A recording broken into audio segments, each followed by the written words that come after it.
Hindi ba ikaw yung kaibigan ni Kylie? Oo, bakit? Nandun na sila sa may sakayan ng tricycle, pauwi na po rin siya. Ha?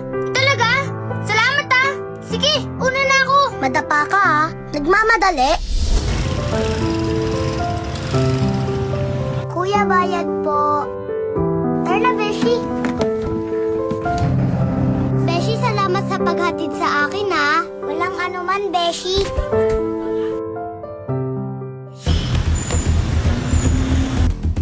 Hoy, yung bag ko!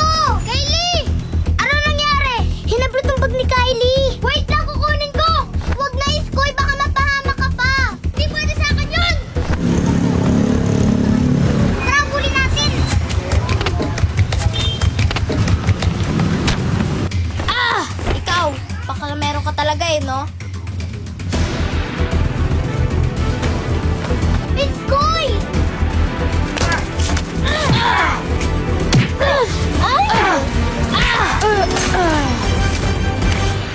Hoy, ano yan? Sir! Snatcher po! Hinablot niya po yung bag ng kaibigan ko! Ganun ba? Ikaw na naman. Halika nga dito, bata ka.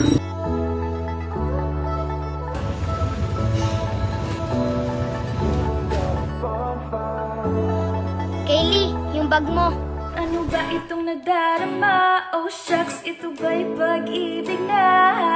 Totoo ba ang pinadama? Cause boy, it feels so good. Ano ba itong nadarama? Oh shucks, ito ba'y pag-ibig na? Totoo ba ang pinadama? Cause girl, it feels so... Thank you, Kuya. Hindi mo naman kailangan gawin yun eh. Wala yun. Minsan kailangan talaga masampulan yung mga ganung tao. Masaya ako dahil nabawi natin yung bag mo tsaka ligtas ka. Ako rin eh. Buti nga nabawi natin yung bag ko. Andito kasi yung wallet ko. Pamasahe ko pa naman to papuntang probinsya. Beshi, sure ka ba na okay ka lang? Natakot lang ako kanina pero... okay lang ako. Sure ka, Beshi? Baka kulang ka pa sa comfort. Hindi nga. Okay na talaga ako. Dahil kay Iskoy. At bawat aroma sumasaya. Salamat, Iskoy ah. Nakita ka, nawawala ang pangangamba. Pag ika'y kapiling na, feels like summer when I'm with you. Parang islang pantropiko. Iskoy, maraming salamat nga pala ah. Dahil tinulungan mo ko kanina. Wala yun. Basta para sa'yo. Handa ako itaya yung buhay ko. Maligtas lang kita. Ang sakit. Ano? Okay ka lang?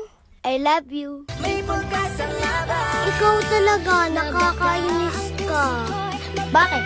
Seryoso naman ako ah.